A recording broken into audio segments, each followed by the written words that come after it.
Hello, I'm Anthony. It's been a while since I've made any content for my channel, and this video today is really kind of a way of me to ease back into it, because the one thing that I have maintained over the past few months while I've been busy with other matters is that I've been playing the acoustic guitar every day and using it not only as practice, trying to actively get better at this thing at the moment, but I'm also using the music that I'm writing, the compositions that I'm writing as my practice methodology.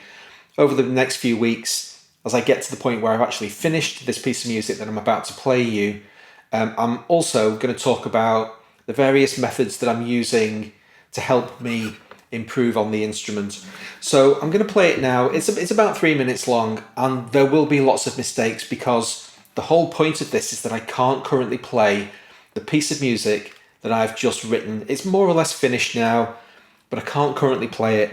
I'll do my best though. Here's what it sounds like.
So there are various respects in which that's currently beyond my dexterity.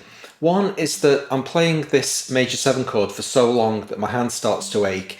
So I'm basically working on trying to build up those muscles without straining them, because the major 7 chord over a reasonably long period of time puts quite a lot of strain on this part of my hand, small hands. Well, the video's talking about small hands. But that's quite a difficult chord to maintain, particularly when I go down to the B flat or A sharp. I can't remember which one it is. But the keys basically, the song's essentially in C, and the C major 7 is played a lot. It actually modulates to a minor, to a C minor here. C minor 7, isn't it?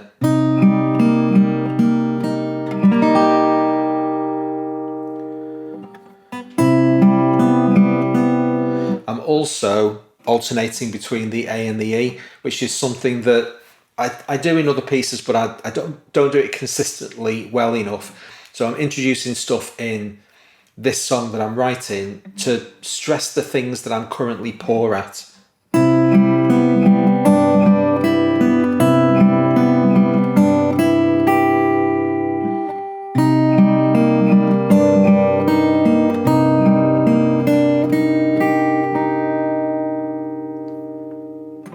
something else that I'm using this piece to actively work on is getting from one bar chord to another without squeaking the strings too much. I need to get from the C major 7, it's actually the C minor 7, sorry.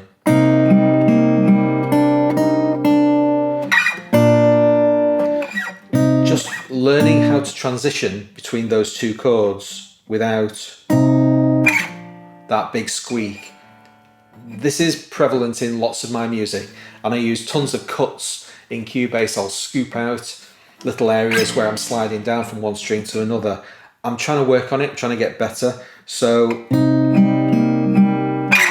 that one there, essentially it's a case of just lifting your hand off the guitar more. But of course, the moment that you do that, all sorts of strings start to ring. So there's a very, very small sweet spot where I can get to that chord, which is a difficult chord to play without squeaking. So when I say, you know, this is currently beyond my ability, it's simple stuff like this that I'm weak at, that I've actively identified as areas of weakness, and I'm kind of using the piece to actually practice. Let's do one more go.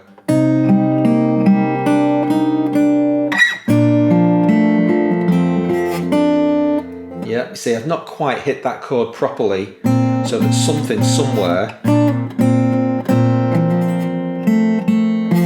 There you go, that's the string that's weak. So my ring finger hasn't landed close enough to the fret to be making it sound properly. Two different things to work on simultaneously.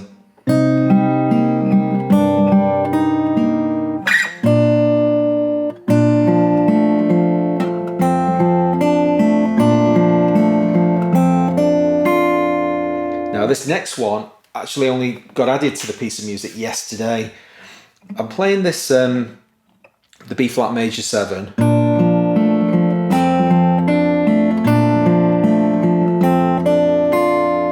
And then from that position, I want to play an A7, an A dominant 7.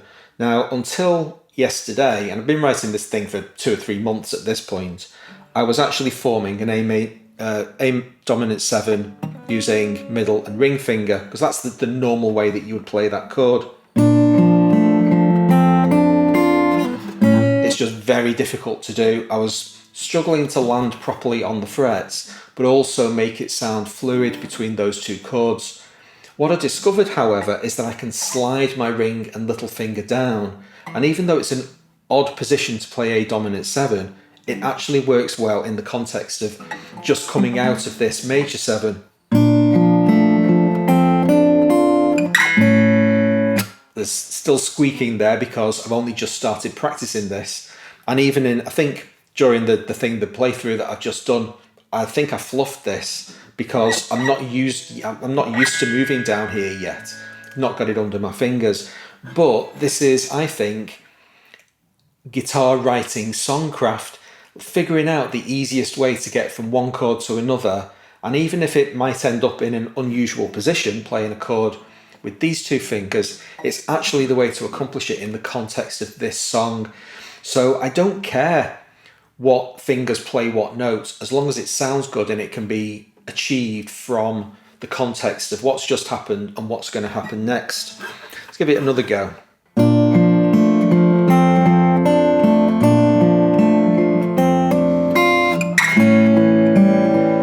Okay, still lots of problems there, but it was better than last time. One more.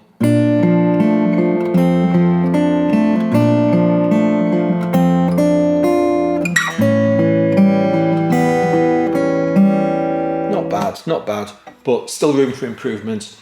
Actively working on, and that's from yesterday, doing this kind of business. And you can hear, to get from those two chords, let's play them properly, shall we?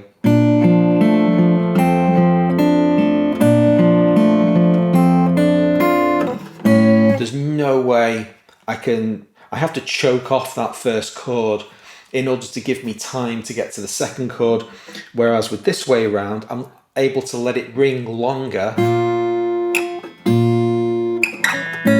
order to, so that I can slide down here.